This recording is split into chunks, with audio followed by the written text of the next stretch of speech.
पृथ्वी पर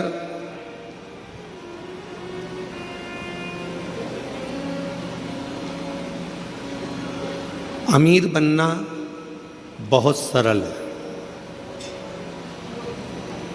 आप मृत्युलोक में जन्म लिए हो, पृथ्वी पर आए हो, अमीर बनना बहुत सरल है, बहुत सरल। पर अमीर बनना सरल है, पर अमर बनना सरल है क्या? जम के तो बोलो। लंका के राजा रावण ने भी ये विचार करा था कि मैं अमर बन जाऊं। कंस ने भी ये विचार करा था कि मैं अमर बन जाऊं।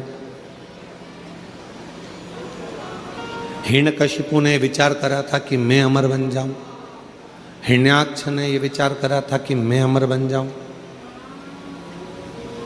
अमर बनना कठिन है। अमीर बनना बहुत सरल है, पर अमर बनना कठिन है। पर शिव महापुराण की कथा कहती है कि अमर बनना भी सरल है।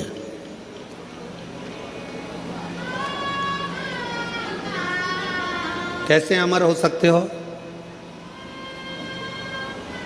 जीवन मानव का मिला है, कोई अच्छा कर्म कर कर चले जाओ। मानव की देह मिली है, कोई ऐसा कर्म कर कर जाओ कि आप अमर हो जाओ। अमर।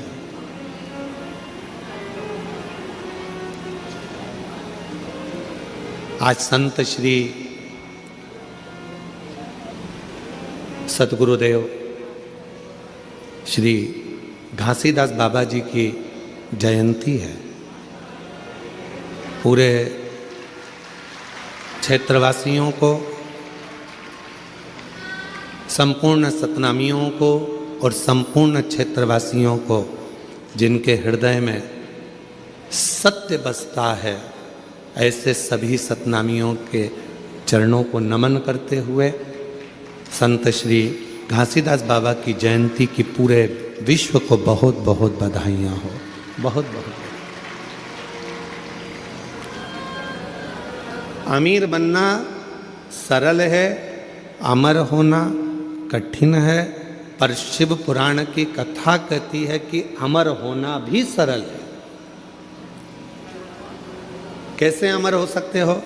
जैसे संत शिरोमणि घासीदास बाबा जी ने क्या करा? भेदभाव को मिटाया।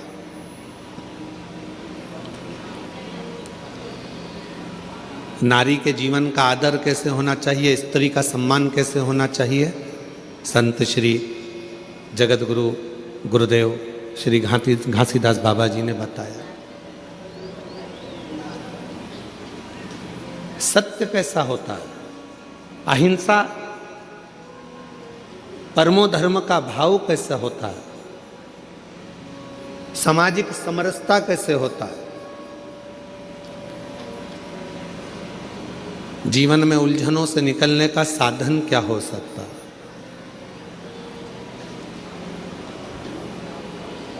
ऐसे कई संदेश संत श्री गुरु घासीदास बाबा जी ने दिए, जिसको सतनामी समाज अपने अंदर धारण करती है। अब भले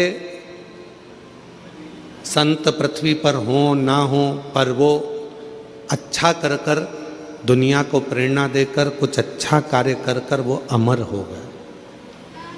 आज भी पूरा विश्व, पूरा देश संत श्री घासीदास बाबा जी की जयंती महोत्सव मनाता है।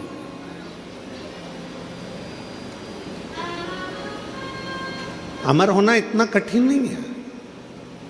जरूरी नहीं कि हमारा शरीर अमर हो, हमारा शरीर रहे तो हम अमर माने जाएंगे। शिव महापुराण की कथा कहती है, अगर अमर होना है तो उसके 4 तरीके बताए गए। उन 4 तरीकों में से कोई एक तरीका आपकी जिंदगी में उतार लो, आप अमर हो गए। कौन कौन अमर होना चाहता है? जम के तो बोलो। सब होना चाहते हो ना अमर? हम भी अमर होना चाहते हैं। ठीक है, 4 तरीके में से कोई सा भी एक तरीका अपनाना है जिससे आप और हम अमर हो जाएं। पहला तरीका, अपनाने के लिए तैयार हो जाओ। अपनी जिंदगी में एक वृक्ष, एक पेड़ जरूर लगाओ। आप चले भी जाओगे तो वह पेड़ अमर रहे। अमर होने के 4 तरीके बताए हैं। पहले नंबर का है वृक्षारोपण। अपने नज़दीक में, अपने करीब में कोई अच्छी जगह पर एक वृक्ष लगाओ, उस वृक्ष की परवरिश करो और उस परवरिश को कर कर उस वृक्ष को लगाकर बड़ा करो। हम रहें चाहे ना रहें, वो पेड़ जब तक पृथ्वी पर रहेगा दूसरे को छाया देता रहेगा। लोग तुम्हें याद करते रहेंगे कि हमारे काका जी ने ये पेड़ लगाया था। ये अमर होने का तरीका है।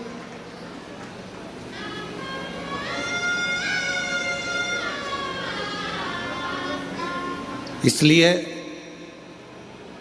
अब की बार जो शिवरात्रि आ रही है, फरवरी के महीने में महाशिवरात्रि, उस शिवरात्रि का हमने नाम दिया है ग्रीन शिवरात्रि। ग्रीन शिवरात्रि का मतलब है कि अभी तक अपन ने शंकर जी को जल चढ़ाया, शिव जी की पूजन करी।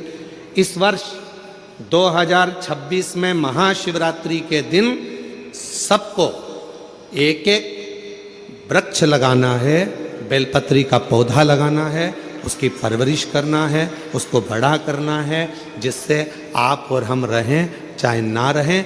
पर वो बेलपत्री का वृक्ष जब बड़ा हो, उसकी पत्तियां टूटकर शिव जी को समर्पित हों और हमारी ये पृथ्वी पूरी हरी भरी हो और लोगों को ऑक्सीजन की ज़रूरत ना पड़े, वेंटिलेटर की ज़रूरत ना पड़े। हमारा पूरा देश फिर ग्रीन हो, हरा हो और हरा भरा। इसलिए अमर होने के 4 तरीके बताए। पहले नंबर पर है वृक्ष लगाओ और वृक्ष लगाने की प्रेरणा दो। दूसरे नंबर पर अमर होने का दूसरा साधन बताया। अमर होना चाहते हो तो दूसरा तरीका है, अपने बच्चे को जैसे पढ़ाते हो वैसे ही कोई गरीब का बच्चा जिसको अच्छी एजुकेशन की ज़रूरत है और उसके पास पढ़ने का पैसा नहीं है, अपने पैसे से उस बच्चे को धीरे धीरे पढ़ाना चालू करो। जब वो किसी अच्छे ओहदे पर जाकर बैठ जाएगा, समझ लेना कि आप अमर हो गए, आपकी ज़िंदगी अमर हो गई।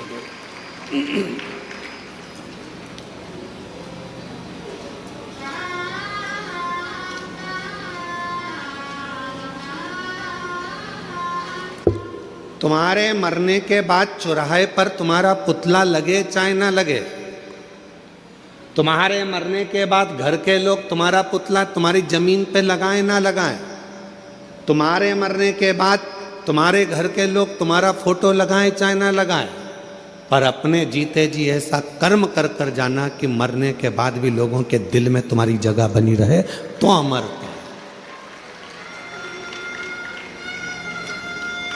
तो आप अमर हो, वरना अमरता का। तीसरे नंबर पर बताया कि हृदय की मिठास, प्रेम लुटाते चलो, प्रेम देते चलो, अमर हो। वो नेहमाई रखिए, अच्छा रखिए, व्यवहार श्रेष्ठ रखिए। और चौथा साधन बताया अमर होने का चौथा साधन, अपने बच्चों को अच्छा संस्कार देकर चलिए। जब वो बच्चे अपने संस्कारों में ढल जाएंगे तो समझ लेना कि आप अमर हो गए, आपके बच्चों के संस्कार के रूप में।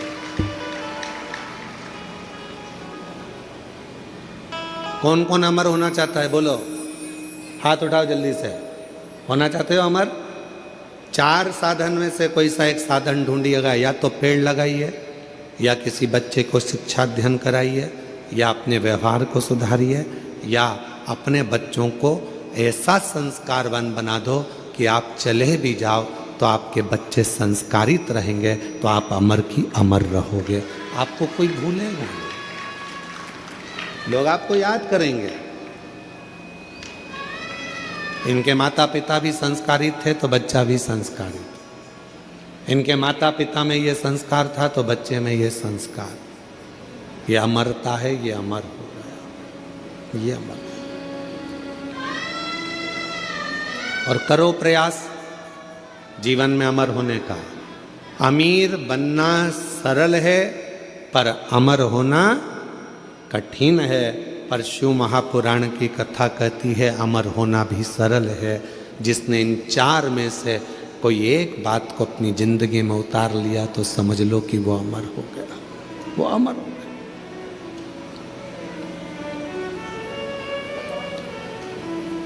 अच्छा करते चलो, सबको प्रेम दीजिए, सबको करुणा कीजिए, सब पर वात्सल्यता रखिए।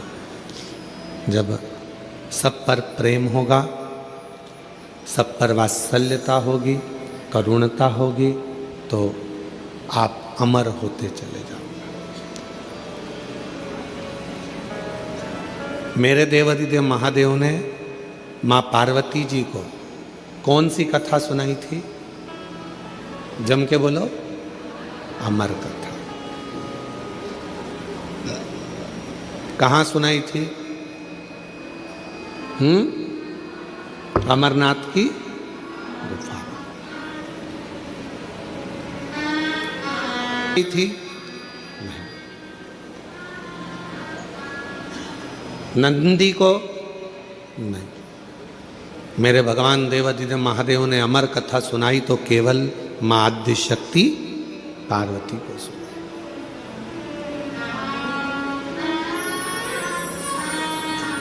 क्यों सुनाई? किस लिए सुनाई? क्या कारण पड़ गया था जो पार्वती को अमर कथा सुनाना पड़ी? उसका केवल एक कारण था, यह आद्य शक्ति पार्वती जगत की माँ है और माँ यदि अमर हो गई तो ये राष्ट्र को अमर होने में कोई दिक्कत नहीं आएगी। संपूर्ण विश्व अमर हो जाएगा, संपूर्ण विश्व। कथा सुन। और अमर कथा क्या? कौन सी अमर कथा? जिस अमर कथा को सुनने के लिए स्वयं देवता भी ललायित थे, जिस अमर कथा को सुनने के लिए संपूर्ण ब्रह्मांड के जितने भी देवी देवता हैं वो ललायित थे, उस अमर कथा को केवल भगवान देवाधिदेव महादेव माता पार्वती को श्रवण कराते हैं। केवल मां जगत जननी को, अम्बा को श्रवण कराते हैं। किस लिए? क्योंकि शिव चाहते हैं कि पार्वती इस कथा को सुन ले। और अगर जगत की मां, एक नारी, एक स्त्री जब इस कथा को सुनती है तो वो अकेली उस कथा को अपनी जिंदगी में धारण नहीं करती, वो प्रसाद के रूप में उस कथा को जनमानस में पहुंचा देती है, पहुंचा देती। हमसे लोग कहते हैं क्यों गुरुजी आपकी कथा में पुरुष लोग कम आते हैं, माताएं ज़्यादा आती हैं, जीजियाँ ज़्यादा आती हैं, स्त्रियाँ ज़्यादा आती हैं, उसका कारण क्या है? हमने कहा कथा की जरूरत भी पुरुष से ज़्यादा स्त्री को है। क्यों? उसको राष्ट्र का निर्माण करना है, उसको अपने बच्चों को संस्कारित करना है, उसको अपने बच्चों को पढ़ाना है, लिखाना है, विद्वान बनाना है, उसको अपने बच्चों को ज्ञान उपदेश देना है। तो कथा की जरूरत स्त्री को ज्यादा। फिर किसी ने कहा आप स्त्रियों की इतनी तारीफ करते हो, आप महिलाओं की इतनी तारीफ करते हो, तो स्त्रियां रोती क्यों हैं? जरा जरा सी बात आती है और वो रोने बैठ जाती हैं, रोती क्यों है? हमने कहा उनको रो लेने दो, वो अच्छा है। अगर रोएगी नहीं तो रुद्र हो जाएगी, इसलिए उसका रोना भी जरूरी है, उसका रोना जरूरी है। बेटे की गोद, बेटे को बीमार होता हुआ देखेगी, आंख से आंसू बहेंगे। पति को रोगग्रस्त देखेगी, आंख से आंसू बहेंगे। बेटी के ऊपर कोई भी तकलीफ आएगी, आंख से आंसू बहेंगे। परिवार में अगर किसी ने कुछ कह दिया, आंख से आंसू बहेंगे। किसी ने कुछ कहा, आंख से आंसू बहेंगे। पति ने कुछ कह दिया, आंख से आंसू बहेंगे। क्यों रोती है स्त्री? तो कहा उसके रोने दो, क्योंकि उसके रुदन में उसका भीतर का रौद्र स्वरूप बह जाता है। अगर स्त्री रोती नहीं है फिर वो रौद्र बन जाती है, और ऐसी रौद्र बनती है कि फिर वो किसी को देखती तक नहीं है, जैसे भद्रकाली माँ अम्बा जगदम्बा काल का बन जाती है।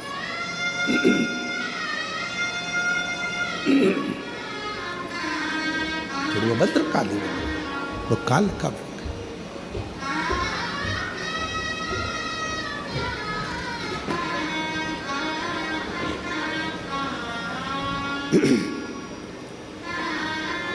भद्रकाली काल का स्वरूप उसका हो जाता।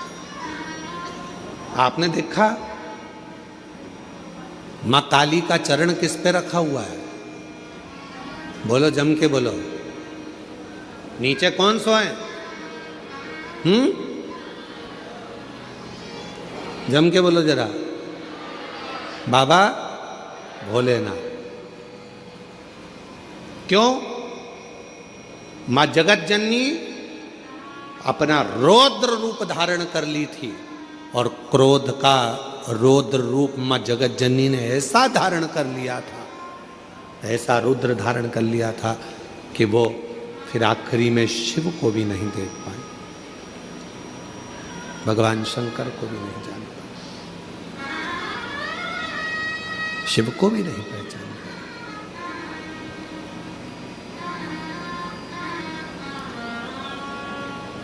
तो अमर कथा पार्वती जी को, अमर कथा केवल जगत जननी जगदम्बा अम्बा पार्वती को सुनाई दी। हाँ, कथा एक स्त्री के जीवन में जब आती है तो वो कथा को जनमानस को परोस देती है, परोस।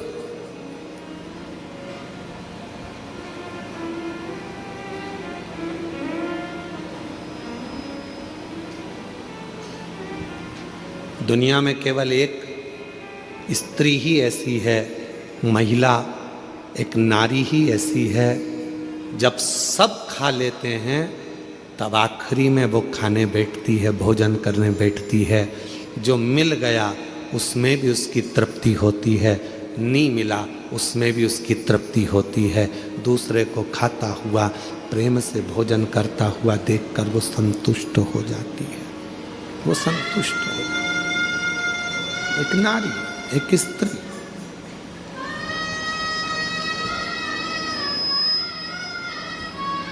कल कथा चल रही थी भगवान देवादिदेव महादेव के मंथन की, और मेरे भोले बाबा ने कंठ में विष को रख लिया था और मां पार्वती जी ने उसको रोक लिया था अंदर। दुनिया के आधे से ज्यादा क्राइम घर में रहने वाली स्त्री रोक सकती है, घर में रहने वाली नारी, घर में रहने वाली एक महिला दुनिया में होने वाले आधे से ज्यादा क्राइम को रोक सकती है। कैसे रोकेगी? अपने पति को अच्छा उपदेश देकर, उसको समझाकर, अपने बेटे को अच्छा संस्कार देकर, अपनी बेटी को अच्छा ज्ञान देकर, अपने ससुर को अच्छा ज्ञान देकर, अपने पिता को अच्छा उपदेश देकर, अपने भाई को अच्छा ज्ञान देकर, उपदेश देकर। दुनिया में किसी सरकार की इतनी सामर्थ्यता नहीं है जो क्राइम को रोक सके। क्राइम को केवल एक रोक सकती है, वो घर की केवल नारी होती है जो अच्छे संस्कारों से इन क्राइम को रोक सकती है। एक कथा बचपन में पढ़ने को मिली थी, शायद हमें उम्मीद है कि आपने छत्तीसगढ़ वासियों ने भी इस कथा को जरूर पढ़ा होगा। हमने पढ़ा है अपने बचपन में, तो तुमने भी पढ़ा होगा। कथा सुनने को मिली थी, पढ़ने को मिली थी। एक छोटा सा बच्चा स्कूल में जाता है पढ़ने के लिए, उसको एक पेंसिल मिल जाती है। वो अपनी मम्मी को आकर बताता है, माँ मुझे ये पेन मिला है। माँ ने कुछ नहीं कहा। बच्चा दूसरे दिन स्कूल गया, कंपास चुरा कर ले आया। पेन का जो बॉक्स होता है बच्चा वो चुरा कर लेकर आ गया। माँ से कहा, माँ मैं आज बॉक्स लेकर आया हूँ। माँ ने कुछ नहीं कहा। थोड़े दिन बाद बच्चा एक किताब चुरा कर ले आया, माँ ने कुछ नहीं कहा। फिर बच्चा कॉपी चुरा कर लाया, माँ ने कुछ नहीं कहा। वो बच्चा धीरे धीरे धीरे धीरे धीरे धीरे एक नामी चोर बन गया। चोर बनकर एक दिन पकड़ा गया, थाने में बंद हुआ। पुलिस वालों ने उसको खूब मारा, अंदर बंद कर दिया और बंद करने के बाद आखिरी में जज के सामने उसको खड़ा करा गया और उसको मृत्यु दंड की सजा मिल गई। मृत्यु दंड की जब सजा मिली तो उससे पूछा गया तेरी अंतिम इच्छा क्या है? उसने कहा मैं अपनी माँ के कानों में कुछ कहना चाहता हूँ, बस अंतिम इच्छा मेरी ये है। उसकी माता को बुलाया गया। उसके मरने के पहले जब माँ आई, उसकी माँ के कानों के अंदर उसने कुछ कहना चाहा। जाओ, तुम्हारा बेटा तुम्हारे कानों में कुछ कहना चाहता है।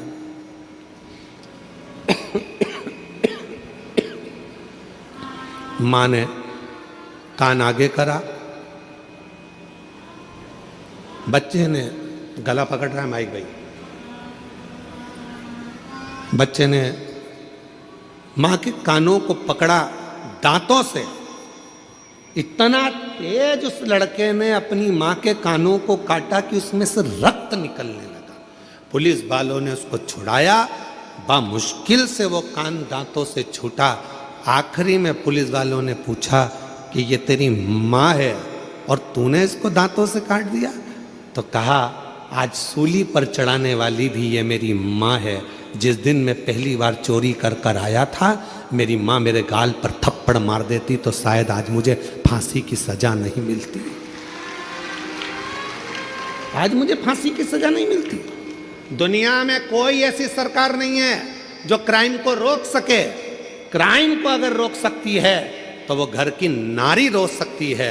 अपने भाई को समझाकर, पिता को समझाकर, बच्चों को समझाकर, अच्छे संस्कार देकर, प्रेम देकर, स्नेह देकर अपने बच्चों को गलत जगह से रोक कर वो क्राइम को रोक सकती है। केवल एक स्त्री, केवल एक नारी।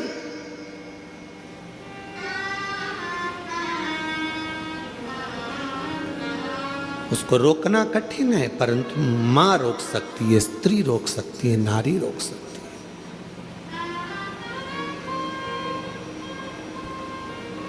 कितना विचित्र प्रसंग है। विनायक का सिर किसने काटा था? जम के बोलो जरा। गणेश जी का सिर किसने काटा था?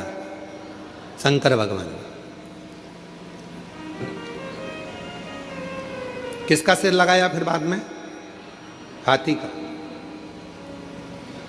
जब हाथी का सिर लग गया गणेश जी को, उनके बहुत सारे बेस्ट फ्रेंड हुए, उनके बहुत सारे दोस्त हुए। उन्होंने उनको भरना प्रारंभ करा।